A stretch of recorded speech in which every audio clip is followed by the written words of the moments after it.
Recently Bharat सरकार ने एक बड़ा फैसला लिया है और उस फैसले में भारत सरकार ये चाहती है कि भारत में फ्यूल का, मिनरल ऑयल का और पेट्रोलियम प्रोडक्ट्स का घरेलू उत्पादन बढ़ाया जाए, राइट। और उसके लिए बहुत ज्यादा जरूरी है कि हम प्राइवेट इन्वेस्टर्स को, प्राइवेट प्लेयर्स को इस सेक्टर के लिए अट्रैक्ट करें। और प्राइवेट प्लेयर्स कभी भी किसी भी सेक्टर के लिए तब अट्रैक्ट होते हैं जब उनको यह दिखता है कि इस सेक्टर में एंट्री करना आसान है, इसमें किसी भी तरीके के लीगल कंप्लायंसेस नहीं होंगे, आगे चल करके बहुत ऑपरेशनल प्रॉब्लम्स नहीं आएंगी, राइट।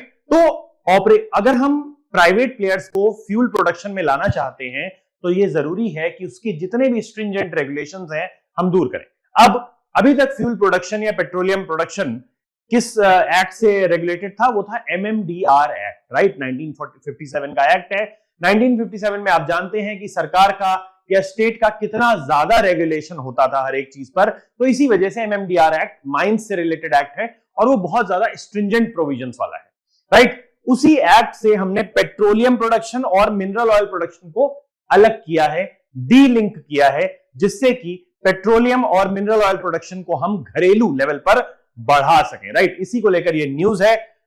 अब भारत में जब भी कोई फैसला लिया जाता है, कोई भी चेंज होता है, तो उसका क्रिटिसिज्म जरूर होता है। We are a democratic country, तो हमारे यहां अगर सरकार कोई फैसला लेगी तो विपक्षी दल जो हैं हमेशा उस फैसले को अस्वीकार करेंगे, हमेशा उसके खिलाफ प्रतिक्रिया करेंगे। तो डीएमके एक पार्टी है जिसने इसके खिलाफ प्रतिक्रिया करी है कि भाई इसका जो एनवायरमेंटल कॉन्सिक्वेंसेज हैं वो बहुत बुरे होंगे, क्योंकि जो मिनरल ऑयल प्रोडक्शन है वो भी इक्वली डेंजरस है, उसमें जो कार्बन एमिशन होगा वो बराबर है कोल माइनिंग के, राइट। तो इसलिए इसका भी रेगुलेशन MMDR एक्ट के अंडर में ही होना चाहिए। साथ ही साथ डीएमके ये बोलता है कि स्टेट्स के पास, स्टेट लिस्ट में जो सब्जेक्ट होता था माइनिंग, उससे स्टेट्स के पास रेवेन्यू कलेक्शन का अथॉरिटी होता था, वो अथॉरिटी अब कॉम्प्रोमाइज हो जाएगा और कुछ अथॉरिटी रेवेन्यू कलेक्शन की पहुंच जाएगी सेंट्रल गवर्नमेंट के पास। तो ये सारे चिंता के बिंदु हैं स्टेट्स के लिए, तो डीएमके ने इसको हाईलाइट किया है। आज हम जानेंगे कि ये ऑयल फील्ड्स अमेंडमेंट बिल क्या है।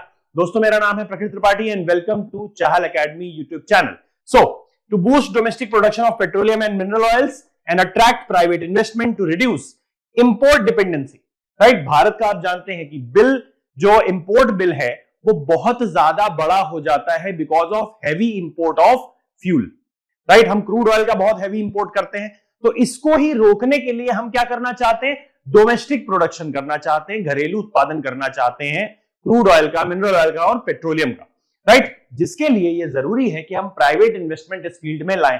प्राइवेट इन्वेस्टमेंट, मैंने फिर से बता रहा हूं आपको, तभी आएगा जब यहां पर ऑपरेट करना आसान होगा, एंट्री आसान होगी, बहुत ज्यादा एंट्री बैरियर्स नहीं होंगे, क्योंकि कोई भी बिजनेसमैन ये नहीं चाहता है कि भाई हमें बिजनेस शुरू करने के लिए बहुत ज्यादा एंट्री बैरियर्स का सामना करना पड़े, या हम जब बिजनेस कर रहे हो तो उस वक्त हमारे सामने बहुत सारे हिंड्रेंसेस आए।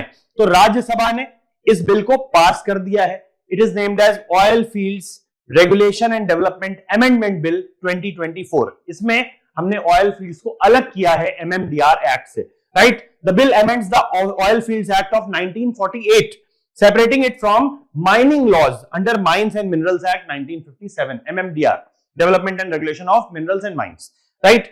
This highlights the need to understand the details of the bill and the reasons behind the criticism it has received. क्यों डीएमके ने इसको क्रिटिसाइज किया? तो अगर हिस्टोरिकल कॉन्टेक्स्ट की बात करें तो हमारा सबसे पहले एक लेजिस्लेशन आया 1948 में, देश के आजाद होने के एक साल बाद, oil fields act, which was part of MMDR 1957, ठीक है। In 1957, the Oil Fields Act was renamed and amended to focus specifically on mineral oils, replacing references to minerals, right? Definition अगर हम mineral oil की देखें तो mineral oil क्या होते हैं? Mineral oil, they are naturally occurring hydrocarbons, ठीक है।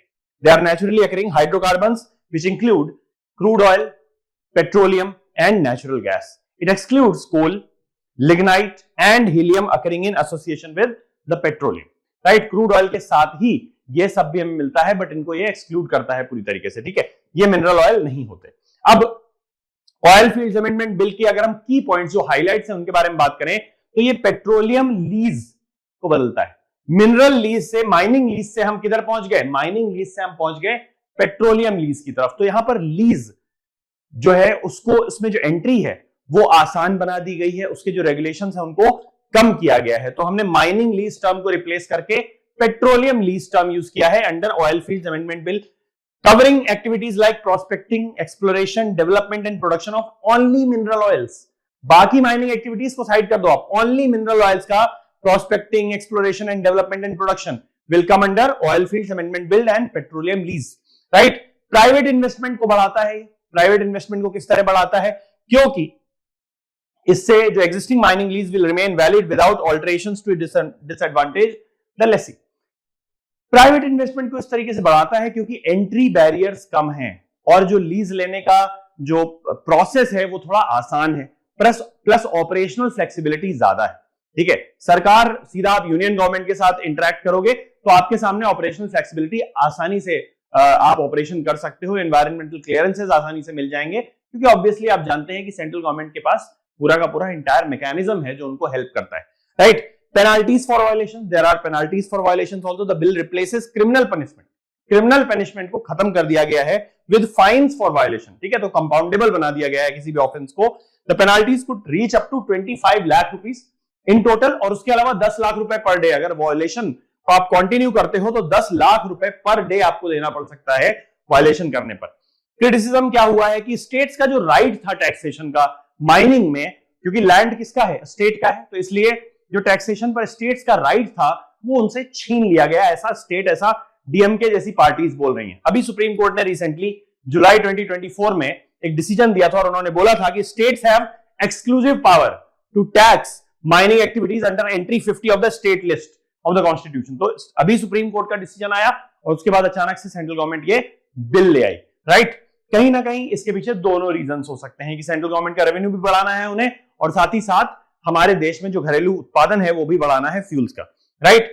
There will be a shift to central control, right. State control जो माइनिंग एक्टिविटीज पे रहता था वो अब किधर शिफ्ट हो जाएगा, यूनियन गवर्नमेंट की तरफ या सेंट्रल गवर्नमेंट की तरफ शिफ्ट हो जाएगा।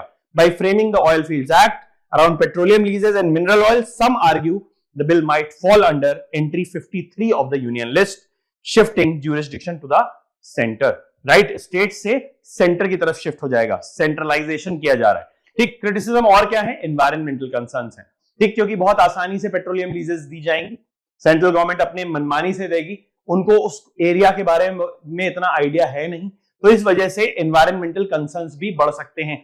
हमने जब से मोदी गवर्नमेंट आई है, जब से 2014 से बीजेपी की सरकार आई है, तो हमने हमेशा देखा कि उन्होंने इंडस्ट्रीज को थोड़ा प्रिफर किया है ओवर एनवायरमेंट, वो हम वेटलैंड्स मैनेजमेंट के फॉर्म में देखें या हम किसी भी चीज में देखें, ठीक है, तो वहां पर इंडस्ट्रीज को प्रेफर किया गया है ओवर एनवायरनमेंट, जो कि आप आज की जरूरत भी है।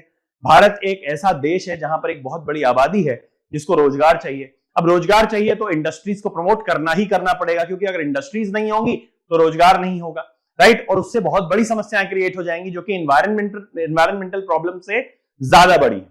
इसलिए बीजेपी सरकार ने हमेशा ही एनवायरनमेंट के ऊपर इंडस्ट्रीज को रखा है। तो इस बिल से भी हमें यह देखने को मिलता है कि प्राइवेट प्लेयर्स को ज्यादा प्रमोट किया जा रहा है, पुश मिल रहा है, राइट। उनके लिए बहुत सारी प्रॉब्लम्स जो हैं माइनिंग सेक्टर में जो जाने में आती है उसको हटा करके एक नया कानून ला दिया गया कि भाई आपको अगर पेट्रोलियम एक्सट्रैक्शन करना है, एक्सप्लोरेशन करना है, तो आपके लिए अलग कानून है जो सेंटर गवर्न कर रहा है जिसको, राइट। तो the bill provides private players with more operational flexibility including removal of criminal penalties, criminal punishment हटाई दी गई, कंपाउंडेबल बना दिया गया पूरी तरीके से कि 25 लाख रुपए दो और फ्री हो जाओ, और 10 लाख रुपए पर डे दो अगर वायलेशन आगे करना है आपको, right. To address this the bill includes provision addressing this by expanding the centre's power to regulate carbon emissions and promote renewable energy in oil field operations as well, ठीक है। अब इससे रिलेटेड एक mains का question आपको करना बहुत जरूरी है, क्योंकि ये बहुत इंपॉर्टेंट टॉपिक है उन लोगों के लिए, खासकर जो कि यूपीएससी की प्रिपरेशन कर रहे हैं। जो भी नए नए कानून आते हैं उन पर नजर रखना आपको बहुत ज्यादा जरूरी होता है, और उन कानूनों की तह तक जाना भी थोड़ा बहुत जरूरी होता है कि भाई आखिरकार ये कानून आया क्यों। भारत सरकार ने अगर कोई नया डिसीजन लिया है तो वो क्यों लिया है, क्योंकि आप भारत सरकार का ही रिप्रेजेंटेशन करोगे, एक तरीके से आप उन्हीं को एडवोकेट करोगे जनता के सामने, तो आपको इन सारे कानूनों के बारे में थोड़ा बहुत नीटी-ग्रिटीज पता होनी चाहिए। तो there is a question, critically examine the provisions of the oil fields regulation and development amendment bill 2024। हमें डिस्कस करना है the concerns raised by opposition parties. जैसे मैंने आपको बताया कि रिसेंट न्यूज में डीएमके जो है उसको अपोज कर रही है, आगे आने वाले समय में हमें देखने को मिलेगा और पार्टीज भी इसको अपोज कर सकती हैं। Regarding state right over taxation and the potential environmental impacts and evaluate the government's response to these concerns, की गवर्नमेंट आगे इस चीज पर कैसे जवाब देगी या कैसे जवाब देने चाहिए। देखिए भारत के लिए, भारत एक एनर्जी रिच कंट्री हम अभी नहीं बोल सकते क्योंकि हम एनर्जी पर इंपोर्ट पर बेस्ड है, राइट। हमें एक एनर्जी रिच कंट्री बनना है, इसके लिए हम रिन्यूएबल सोर्सेस को भी डेवलप कर रहे हैं। साथ ही साथ ये भी जरूरी है कि उस दौरान जब हम रिन्यूएबल सोर्सेस को डेवलप कर रहे हैं, उस दौरान हमारे इंडस्ट्रीज पर कोई इंपैक्ट उसका ना पड़े, राइट। तो इंडस्ट्रियल एक्टिविटी प्रॉपर्ली चलती रहे, क्योंकि आगे चलकर हमारी जो एनर्जी डिमांड है वो बढ़ने वाली है। तो हमें रिन्यूएबल सोर्सेज और नॉन रिन्यूएबल सोर्सेज या ट्रेडिशनल सोर्सेज को भी साथ में लेकर चलना पड़ेगा। So I hope this would solve a lot of problems regarding this regarding the comprehension of this bill. इसकी अंडरस्टैंडिंग में आपको मदद मिलेगी। And for more such informative videos, do subscribe to the channel.